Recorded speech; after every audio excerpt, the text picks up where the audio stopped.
ini pasti kabar gembira ini. Ya, saya yakin teman-teman semua penggemar sepak bola nasional atau timnas kita, pemain-pemain kita, ya baik pemain-pemain lokal sampai pada pemain naturalisasi, ya yang akan naturalisasi, karena kalau pemain sudah naturalisasi seperti Justin Hapner, Jordi, Elkan, Sain Patinama, Sandy Walsh, ya, Ivar Janer, kemudian Rafael Struijk, itu kan mereka semua sudah bukan lagi tak perlu kita bilang naturalisasi, karena mereka sudah menjadi bagian dari warga negara Indonesia, WNI, sudah memperkuat tim nasional kita, dan mereka sudah sama seperti pemain-pemain lokal yang lain, seperti Marcelino, Ferdinand, kawan-kawan. Jadi kita sudah tidak perlu lagi untuk bilang mereka naturalisasi. Nah sekarang ada next naturalisasi atau calon berikutnya yang masih akan didatangkan untuk kemudian mereka diupayakan bisa tampil dalam pertandingan lanjutan yang harus saya sampaikan hari ini, ya, yang bisa membuat teman-teman semua ada tersenyum. Kita perlu untuk ketambahan striker paling tidak satu aja, walaupun memang ada beberapa nama yang sedang digadang-gadang akan diupayakan untuk masuk ke kita. Ini untuk next step kemudian, ya. Nah, striker itu sudah ada. Nah, ini dia. Tapi ini harus dibicarakan dulu, ya, bagaimana. Walaupun dia suka, ya, striker ini senang. Dia sudah membuka diri ingin memperkuat tim Indonesia. Nah, ini striker yang tidak main-main, ini grade A. Ya, buat teman-teman ini clue yang saya kasih. Ya, spill buat teman-teman. Tapi belum bisa disebutkan siapa itu.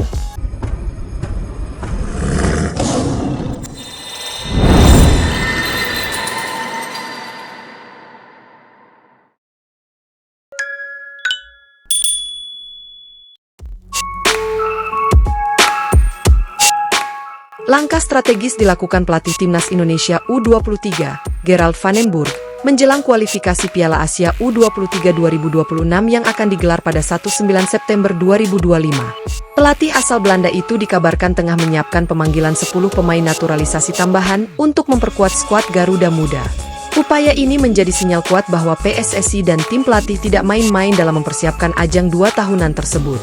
Meskipun Piala Asia U23 2026 bukanlah bagian dari jalur kualifikasi menuju Olimpiade Los Angeles 2028, Timnas Indonesia U23 tetap ditargetkan tampil maksimal. Keseriusan itu terlihat dari langkah Van den Burg yang tak hanya mempertahankan pilar-pilar diaspora yang telah ada, tetapi juga memperluas cakupan pencarian pemain potensial berdarah Indonesia di Eropa dan belahan dunia lain. 10 pemain naturalisasi yang dipertimbangkan. PSSI dikabarkan telah membuka komunikasi dengan sejumlah pemain muda keturunan Indonesia yang saat ini berkarir di luar negeri.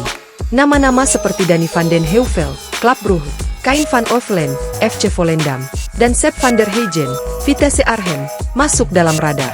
Ketiganya berposisi sebagai penjaga gawang, dan kehadiran mereka diyakini akan menambah kedalaman lini pertahanan. Tak hanya sektor kiper, Van den Burg juga melihat potensi besar di lini tengah dan depan. Mike Klein, Sparta Rotterdam, Delano van der Heijden, Feyenoord U21, serta Mauro Zijlstra, FC Volendam, dianggap mampu memberi warna baru dalam skema permainan Timnas U23.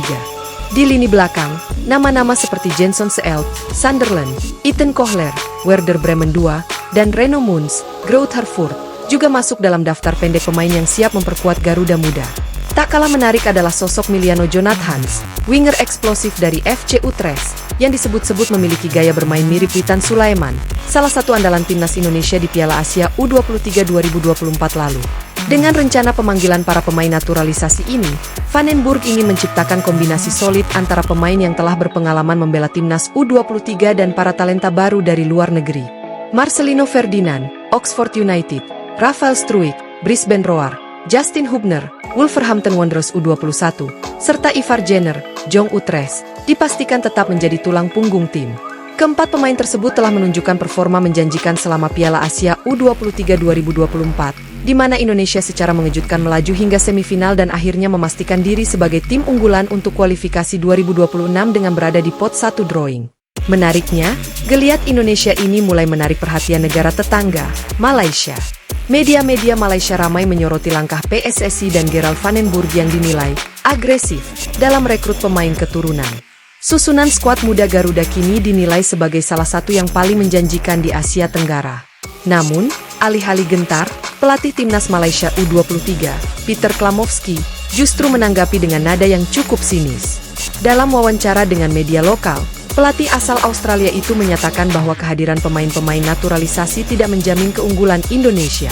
Kami menghormati setiap negara yang mempersiapkan timnya dengan serius, termasuk Indonesia. Tapi perlu saya katakan, bahkan jika mereka memakai seluruh pemain naturalisasinya, skuad Indonesia tetap bukan tandingan Malaysia, ujar Klamovski dengan nada tegas. Pernyataan ini kontan memicu reaksi publik sepak bola Indonesia yang menganggap komentar tersebut sebagai bentuk kesombongan. Namun di sisi lain, pernyataan Klamovski juga dapat dibaca sebagai bentuk tekanan psikologis jelang kemungkinan pertemuan kedua tim di turnamen mendatang. Meski langkah menaturalisasi pemain diaspora kerap mendapat dukungan, prosesnya tidak mudah dan terkadang membutuhkan waktu serta pengorbanan administratif. Vandenburg menyadari hal itu, namun ia percaya pada visi jangka panjang yang telah disusun bersama PSSI. Target kami bukan hanya lolos ke putaran final, tetapi membangun fondasi kuat untuk regenerasi timnas senior di masa mendatang. Jika para pemain ini bisa berkontribusi sejak U23, maka integrasi ke tim senior akan jauh lebih mudah, ujar Vandenburg dalam wawancara singkat dengan media PSSI. Kualifikasi Piala Asia U23 2026 sendiri diprediksi tidak akan menjadi hambatan besar bagi timnas Indonesia U23, terlebih karena mereka berada di pot unggulan.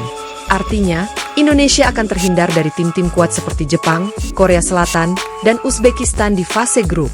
Namun tantangan sesungguhnya baru dimulai jika berhasil melaju ke putaran final di Arab Saudi. Di ajang itulah kekuatan mental, fisik, dan kualitas teknis para pemain akan diuji.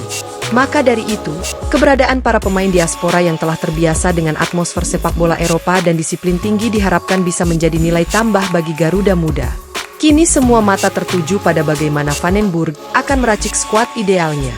Jika 10 pemain naturalisasi tambahan tersebut berhasil dinaturalisasi tepat waktu dan bergabung dengan skuad, timnas Indonesia U23 bisa saja menjadi kuda hitam di Piala Asia U23 2026 mendatang. Kombinasi kecepatan, teknik, pengalaman internasional, dan motivasi tinggi para pemain muda bisa menjadi senjata mematikan yang membawa Indonesia melangkah jauh. Bahkan bukan tidak mungkin, Garuda Muda akan mencetak sejarah baru dengan lolos ke fase akhir turnamen atau meraih posisi tertinggi sepanjang keikutsertaan di level U23. Namun di tengah jalan menuju ambisi itu, tantangan dari rival seperti Malaysia tak bisa diabaikan.